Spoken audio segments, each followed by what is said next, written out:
السلام علیکم ورحمۃ اللہ تعالی وبرکاتہ۔ نحمده ونصلي ونسلم على رسوله الكريم، اما بعد فاعوذ باللہ من الشیطان الرجیم، بسم اللہ الرحمن الرحیم۔ ان اللہ وملائکتہ یصلون علی النبی یا ایہا الذین آمنوا صلوا علیہ وسلموا تسلیما۔ اللہم صل علی سیدنا ومولانا محمد معدن الجود والکرم وآلہ الکرام وابنہ الکریم وبارک وسلم صلاۃ وسلاما علیک یا رسول اللہ صلی اللہ تعالی علیہ وسلم۔ عزیزان ملت اسلامیہ، قرآن پاک کی عظمت قرآنی آیات کی روشنی ہی میں بیان کی جا رہی ہے۔ اس میں سے 7 آیتیں ابھی تک بیان ہوئی اور قرآن پاک کی 7 عظمتیں بیان کی گئی۔ کہیں کہیں پہ ایک ہی عظمت اور فضیلت کے سلسلے میں 2 آیتیں بھی بیان کی گئی۔ اس اعتبار سے آیتوں کی تعداد یہ بڑھ جاتی ہے۔ اسی سلسلے میں یہ بات بھی بیان کی گئی تھی کہ قرآن مجید کے اندر ہر چیز کا روشن بیان موجود ہے۔ قرآن مجید علوم اور معارف کا خزانہ اور سمندر ہے۔ ہر کوئی اپنی صلاحیت اور اپنے ظرف کے اعتبار سے قرآن مجید سے فیض حاصل کرتا ہے۔ جیسے واقعات بیان کیے گئے تھے، اسی سلسلے میں اس بات کو یوں سمجھنے کی بھی ہم کوشش کر سکتے ہیں، اس طور پر بھی اس کو سمجھ سکتے ہیں کہ نبی کریم صلی اللہ علیہ وسلم،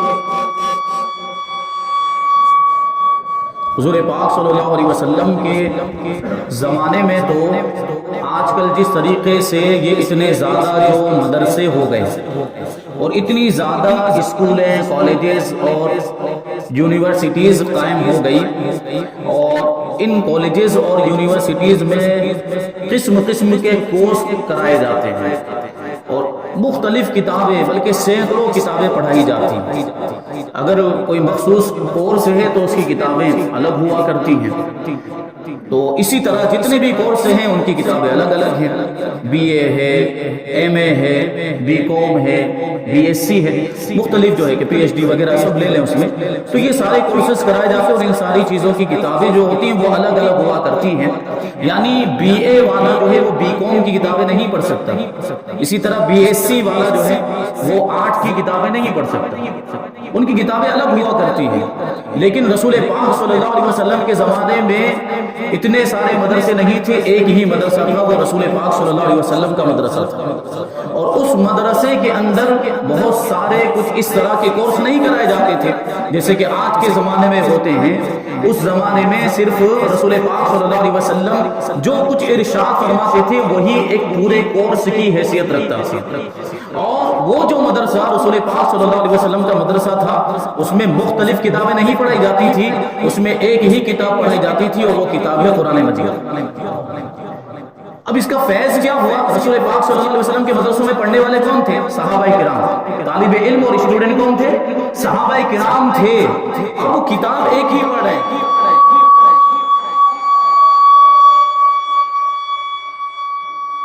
کتاب ایک ہی پڑھ رہے ہیں اور پڑھانے والا استاذ بھی ایک ہے، لیکن کتاب کوئی معمولی کتاب نہیں، بڑی عظمت والی کتاب، اور پڑھانے والا استاذ بھی کوئی معمولی استاذ نہیں ہے، وہ ہے جس کو معلم کائنات بنا کر بھیجا گیا، پوری کائنات کا استاذ اور معلم بنا کر بھیجا گیا، یہ رسول پاک صلی اللہ علیہ وسلم کی ذات۔ تو اس کا فیض بھی تو پھر ویسا ہوگا۔ تو ایک ہی مدرسے میں ایک ہی استاذ کے پاس ایک ہی کتاب پڑھنے والے صحابہ کرام کا آپ جائزہ لیں تو یہی صحابہ کرام کی جماعت ہے۔ تو ہم غور کریں تو ان میں کوئی اقتصادیات کا ماہر نظر آتا ہے، یعنی کوئی اکانومی کا ماہر نظر آتا ہے، کوئی عدالتی قوانین کا ماہر نظر آتا ہے، کوئی بہت بڑا مدبر نظر آتا ہے، کوئی سیاست اور پولیٹکس کا ماہر نظر آتا ہے، تو کسی اور کو دیکھیں تو تجارت اور کاروبار کا ماہر نظر آتا ہے، کوئی مدبر ہے، کوئی بہت بڑا فقیہ ہے۔ صحابہ کرام میں کوئی مجتہد کے درجے پر فائز ہوا، کوئی مفتی بن گیا، کوئی احکام شرعیہ کا ماہر ہو گیا۔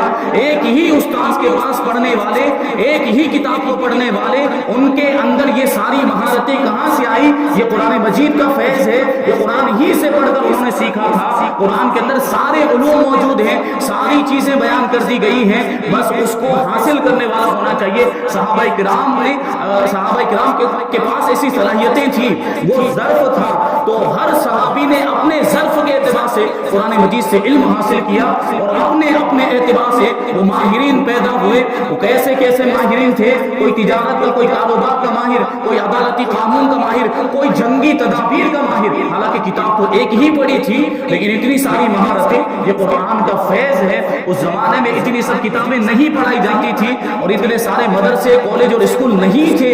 صرف مدرسۃ الرسول تھا، رسول پاک صلی اللہ علیہ وسلم کا مدرسہ تھا. یہ اسی کا فیضان تھا کہ صحابہ کرام میں ایسی مہارت رکھنے والے پیدا ہوئے. لیکن افسوس اس بات کا ہے کہ ہمارے پاس ایسی عظمت والی کتاب ہے، علوم و معارف کا خزانہ، کیسی برکت والی کتاب ہے اور کیسی سمجھے عظیم الشان کتاب ہے اللہ تبارک و تعالیٰ نے ہم کو عطا کی. تو قرآن مجید تو ہے ہی ہے، ساتھ میں احادیث کا ذخیرہ بھی ہمارے پاس موجود ہے. اسلام جو مذہب ہے اس کے دو ماخذ، اسلام کے دو سورسز اور سر چشمے کہہ لیجیے کہ وہ دو ماخذ ہیں. وہ کون سے؟ ایک قرآن مجید اور دوسرا احادیث طیبہ. قرآن جو پورا اسلام ہے وہ یہی قرآن سے ماخوذ ہے، یہ حدیث سے ماخوذ ہے. ہمارے پاس یہ دو عظیم ایسی چیزیں موجود ہیں کہ یہ چیزیں اگر ہم پورے طور پر اپنا لیں، یعنی ان چیزوں پر پورے طور پر اگر ہم عمل کر لیں تو دنیا کی کسی دوسری چیز اور کسی دوسرے علم کی ہم کو ضرورت ہی نہیں پڑے. ایسی عظمت والی کتاب اللہ تبارک و تعالیٰ نے ہمیں عطا کی. جبکہ معاملہ یہ ہے کہ ہم انگریزی تعلیم کے پیچھے بھاگ رہے ہیں اور انگریزوں کو ترقی یافتہ سمجھ رہے ہیں. دنیاوی اعتبار سے جو تعلیم یافتہ ہوتے ہیں ان کو کامیاب سمجھا جاتا ہے، ان کو آئیڈیل بنایا جاتا ہے. اب سوچے صحابہ کرام نے کون سی یونیورسٹی میں داخلہ لیا تھا، لیکن ان سے بڑا کامیاب کون ہو سکتا ہے؟ صحابہ کرام کے جتنا کوئی کامیاب ہو سکتا ہے اور ان کو آئیڈیل بنانا چاہیے. صحابہ کرام کو آئیڈیل بنا، یعنی ہمارے پاس ہمارا سرمایہ موجود ہے لیکن ہم اپنے سرمایہ کے چھوڑ کر، قرآن و حدیث کو چھوڑ کر غیروں کی چیزوں کو اپنا رہے ہیں، غیروں کے طور طریقوں کو اپنا رہے ہیں. غیروں کی تعلیم کو ہم نے اتنا اہم سمجھ لیا کہ اب اس کو اگر وہ تعلیم کو حاصل نہ کرے تو اپنے آپ کو ادھورا سمجھا جاتا ہے، ناقص سمجھا جاتا ہے. میں یہ نہیں کہہ رہا کہ انگریزی تعلیم نہیں دلانی چاہیے. انگریزی تعلیم اب ضروری ہو چکی ہے دنیا کے اعتبار سے، دنیا کے قانون اور دنیا کے ریتی رواج کے اعتبار سے یہ ضروری ہو چکی. لیکن اس کا مطلب یہ ہرگز نہیں ہوتا کہ انگریزی تعلیم کے چکر میں ہم اسلامی تعلیم کو بھول جائیں. ہم اگر ماں باپ بن چکے ہیں تو ہماری سب سے پہلی ذمہ داری یہ بنتی ہے کہ ہم اپنی اولاد کو دین کی تعلیم سکھائیں. اسلامی تعلیم سب سے پہلے اسلامی تعلیم کے زیور سے آراستہ کریں، کیونکہ اسی میں تو سب سے بڑی کامیابی ہے. وہ انگریز اور انگریزی تعلیم جو ہے وہ دنیا کے اعتبار سے کامیاب ہو سکتی ہے، دنیا کے اس میں فائدے ہو سکتے ہیں، لیکن اسلامی تعلیم یہ ایسی تعلیم ہے کہ اس میں دنیا کے بھی فائدے ہیں اور آخرت کے تو فائدے ہی فائدے ہیں. تو ہمیں اس پر توجہ دینے کی ضرورت ہے. بہت اہم چیز ہے اور ہم مسلمان ہیں، مسلمان ہونے کی حیثیت سے یہ ہماری سب سے پہلی ذمہ داری بنتی ہے کہ ہم قرآن کو بھی سیکھیں، حدیث کو بھی سیکھیں، کیونکہ اسلام پر عمل کرنے کے لیے یہ دونوں چیزیں ضروری ہیں. تو یہ بات بیان کی گئی کہ قرآن مجید کے اندر سارے علوم اور معارف کو بیان کر دیا گیا. آگے یہ ارشاد فرمایا جا رہا ہے کہ یہ قرآن اس راستے کی طرف رہنمائی کرتا ہے جو سب سے زیادہ سیدھا راستہ ہے. جیسا کہ اللہ تبارک و تعالیٰ ارشاد فرماتا ہے کہ ان ھذا القرآن یہدی للتی ہی اقوم، بے شک یہ قرآن وہ راہ دکھاتا ہے جو سب سے سیدھی راہ ہے. اور آگے فرماتے کہ یہ مسلمانوں کے لیے ہدایت، رحمت، بشارت، نصیحت اور شفا ہے. یعنی قرآن مجید ہدایت یعنی رہنمائی ہے. کتاب ہدایت ہماری ہدایت کے لیے، رہنمائی کے لیے نازل ہوا اور اس میں رحمت بھی ہے. یعنی قرآن مجید کی تلاوت کی جائے تو برکتیں اور رحمتیں نازل ہوتی کہ نہیں ہوتی ہیں؟ یقیناً یہ رحمت والی کتاب ہے. بشارت یعنی اس میں خوشخبری بھی، ایمان والوں کو جنت کی خوشخبری دی گئی، نعمتوں کی خوشخبری دی گئی، آخرت کے ثواب اور اجر کی خوشخبریاں دی گئی ہے قرآن مجید کے اندر. اور نصیحت بھی ہے، اگلے واقعات بیان کیے گئے، اگلی امتوں کے واقعات، نبیوں کے واقعات بیان کیے تاکہ اس امت کے لیے نصیحت ہو جائے کہ جو غلطیاں، جو گناہ اور جرم انہوں نے کیے وہ ہم نہ ہو رہا ہے. اس اعتبار سے یہ نصیحت بھی ہے اور شفا بھی ہے. قرآن مجید کے اندر اللہ تبارک و تعالیٰ نے شفا یعنی ایک کتاب ہے لیکن اس کے اندر اتنی ساری خوبیاں اللہ تبارک و تعالیٰ نے رکھی ہیں کہ وہ ہدایت کا بھی کام دیتی ہے، وہ رحمت بھی ہے، اس میں خوشخبریاں بھی ہے، وہ نصیحت کا بھی کام دیتی ہے اور اس میں شفا بھی. یا قرآن کی آیتیں پڑھ کر کسی بیمار پر دم کر دیا جائے تو اس کی بیماری دور ہو جائے. اس کو آیتوں کی روشنی میں سماعت کریں. ارشاد فرماتا ہے اللہ تبارک و تعالیٰ وَهُدًى وَرَحْمَةً وَبُشْرَىٰ لِلْمُسْلِمِينَ، اور مسلمانوں کے لیے ہدایت اور رحمت اور بشارت ہے یعنی قرآن مجید. پھر آگے ایک مقام پر اللہ تبارک و تعالیٰ ارشاد فرماتا ہے هَذَا بَيَانٌ لِلنَّاسِ وَهُدًى وَمَوْعِظَةٌ لِلْمُتَّقِينَ، یہ لوگوں کے لیے ایک بیان اور رہنمائی ہے اور پرہیزگاروں کے لیے نصیحت ہے. اور آگے اللہ تبارک و تعالیٰ ایک اور مقام پہ ارشاد فرماتا ہے کہ وَنُنَزِّلُ مِنَ الْقُرْآنِ مَا هُوَ شِفَاءٌ وَرَحْمَةٌ لِّلْمُؤْمِنِينَ وَلَا يَزِيدُ الظَّالِمِينَ إِلَّا خَسَارًا. اور ہم قرآن میں وہ چیز اتارتے ہیں جو ایمان والوں کے لیے شفا اور رحمت ہے، اور اس سے ظالموں کو خسارہ ہی بڑھتا ہے. یعنی قرآن مجید سے کس کو فائدہ ملتا ہے؟ ایمان والوں کو فائدہ ملتا ہے. ظالموں کو یعنی کافروں کو قرآن مجید سے کوئی فائدہ نہیں مل سکتا. وہ ہزاروں مرتبہ قرآن کی تلاوت کر لیں اور اس کو مختلف اعتبار سے سمجھنے کی، جاننے کی اور اس کا علم حاصل کرنے کی کوشش کر لیں، لیکن قرآن سے ان کو فائدہ نہیں ہو سکتا. جو کافر ہیں جب تک وہ حق بین نگاہوں سے، حق دیکھنے والی نگاہوں سے قرآن مجید کی تلاوت نہیں کرتے، اپنی آنکھوں سے کفر و عناد اور سرکشی کا عینک اور چشمہ اتار کے نہیں پڑھتے، وہاں تک ان کو توفیق اور ہدایت حاصل نہیں ہو سکتی. جیسے وہ واقعہ جو حضرت پیر مہر علی شاہ کا بیان کیا گیا، جو پادری آیا تھا، عیسائی پادری، وہ بھی تو قرآن پڑھ کے آیا تھا لیکن اس کے نصیب میں ہدایت نہیں تھی، ورنہ قرآن جب پڑھا تھا تبھی مومن ہو جاتا.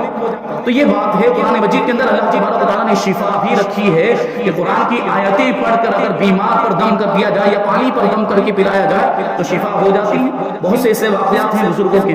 حضرت جنید بغدادی رضی اللہ تعالیٰ عنہ کا واقعہ ہے کہ حضرت جنید بغدادی رضی اللہ تعالیٰ عنہ کی خانقاہ میں بہت سے بیمار اور مریض آتے تھے. حضرت جنید بغدادی رضی اللہ تعالیٰ عنہ کچھ پڑھتے تھے اور ان بیماروں پر، مریضوں پر دم کر دیا کرتے تھے، اور مریدین دیکھتے کہ پھر وہ بیمار شفا یاب ہو جایا کرتے تھے، ان کی بیماری اور مرض دور ہو جایا کرتے تھے. تو وہ مریدین میں سے ایک مرید تھا، وہ اس چیز کو ملاحظہ کرتا رہتا تھا کہ حضرت روزانہ یا جب بھی کوئی مریض آتا ہے، کوئی بیمار آتا ہے تو کچھ پڑھتے ہیں اور دم کرتے ہیں جس کی وجہ سے مریض اچھا ہو جاتا ہے، بیمار اچھا ہو جاتا ہے. تو اس کے دل میں یہ شوق پیدا ہوا کہ میں جانوں کہ ہمارے جو حضرت ہیں وہ پڑھتے کیا کہ جس کی وجہ سے شفا ہو جاتی ہے. تو اس مرید نے ایک مرتبہ حضرت جنید بغدادی رضی اللہ تعالیٰ عنہ سے پوچھ لیا کہ حضرت آپ کی بارگاہ میں بیمار آتے ہیں، مریض آتے ہیں، تو آپ ان پر کچھ پڑھ کے دم کرتے ہیں، مجھے جاننا یہ ہے کہ آپ کیا پڑھ کے دم کرتے ہیں. جانتے ہیں حضرت جنید بغدادی نے کیا جواب دیا؟ حضرت جنید بغدادی رضی اللہ تعالیٰ عنہ ارشاد فرماتے ہیں کہ میں سورہ فاتحہ دم کر دیتا ہوں اور اسی کی وجہ سے شفا ہو جاتی ہے. تو سورہ فاتحہ کو سورہ شافیہ بھی تو کہا گیا، یعنی شفا دینے والی سورت. اب کیا ہوا؟ یہیں پر یہ واقعہ ختم نہیں ہو جاتا. یہ بڑی فضیلت کی بات ہے کہ قرآن مجید کے اندر شفا ہے. اب اس نے کیا کیا؟ وہ جو مرید تھا اس کو معلوم ہو گیا کہ سورہ فاتحہ پڑھنے سے مریض کو شفا ہو جاتی ہے، بیمار اچھے ہو جاتے ہیں. اب اس نے بھی گھر جانے کے بعد مریضوں کو بلا بلا کر سورہ فاتحہ پڑھ کے دم کرنا شروع کر دیا.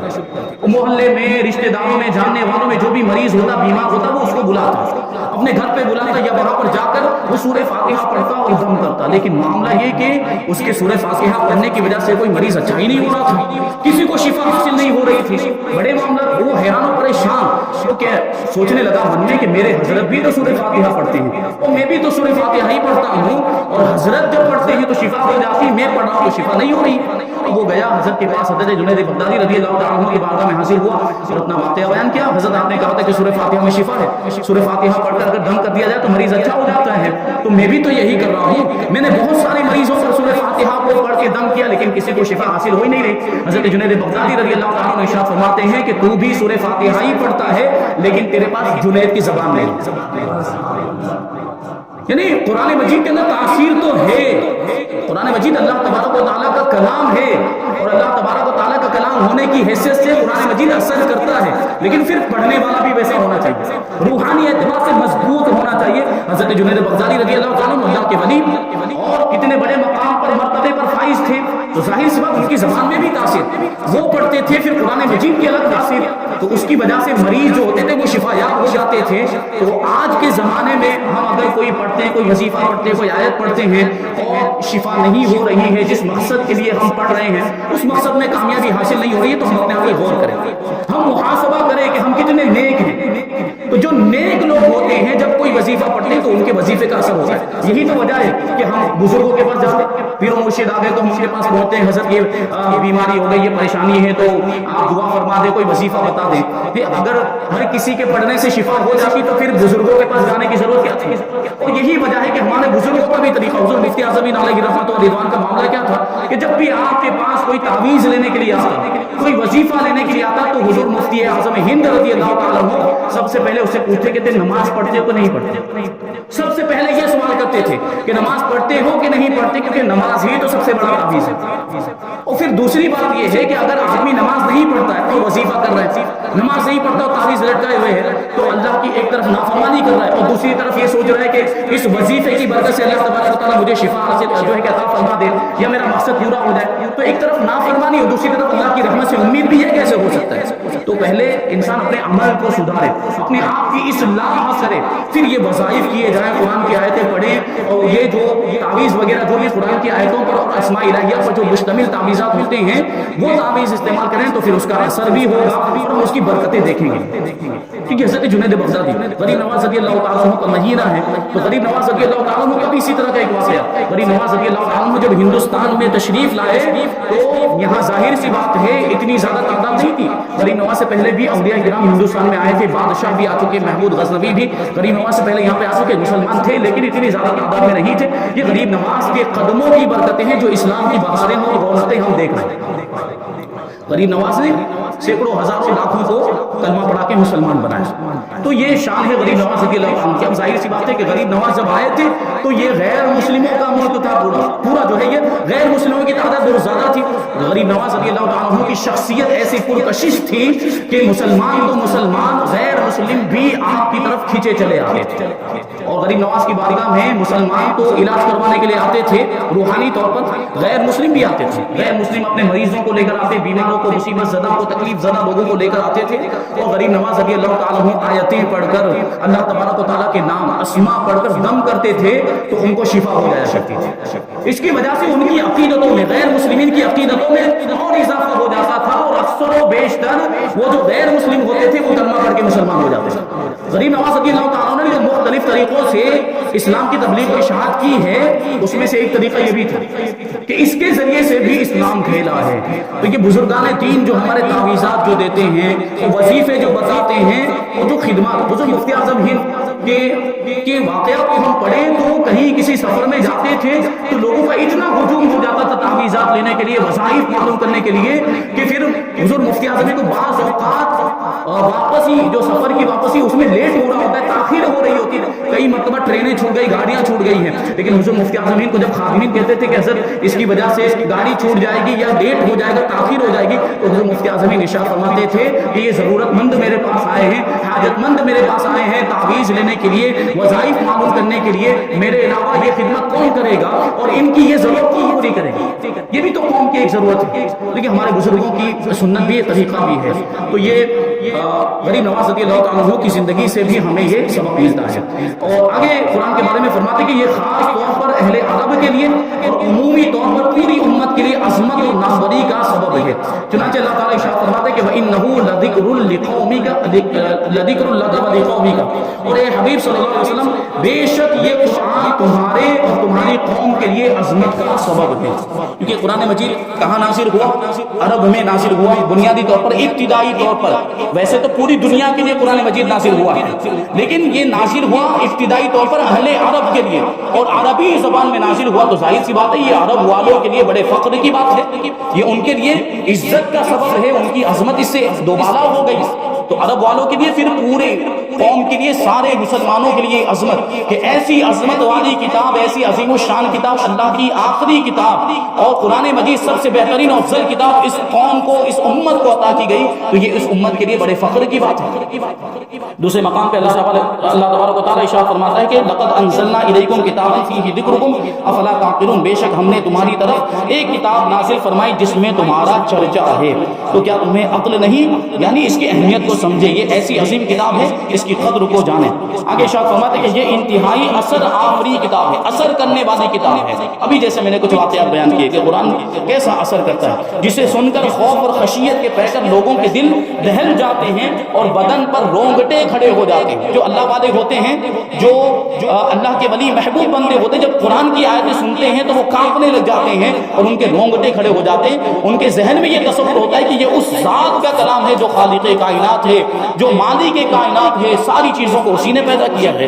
تو یہ تصور ہم بھی اپنے ذہن میں رکھیں۔ اللہ تعالیٰ ارشاد فرماتا ہے کہ اللہ نزل احسن الحدیث کتابا متشابہا مثانیہ تقشعر منہ جلود الذین یخشون ربهم ثم تلین جلودهم وقلوبهم الى ذکر اللہ ذلک ھدی اللہ یہدی بہ من یشاء ومن یضلل اللہ فما لہ من ہاد۔ کہ اللہ نے سب سے اچھی کتاب اتاری کہ ساری ایک جیسی ہے، یعنی قرآن کی آیتیں ایک دوسرے سے ملتی جلتی ہیں، بار بار دہرائی جاتی ہے، یعنی قرآن مجید جو ہے بار بار تلاوت کیا جاتا ہے۔ اور قرآن مجید پوری دنیا میں یہ ریکارڈ ہے کہ جتنا قرآن مجید کی تلاوت کی جاتی کسی اور کتاب کو اتنا پڑھا ہی نہیں جاتا۔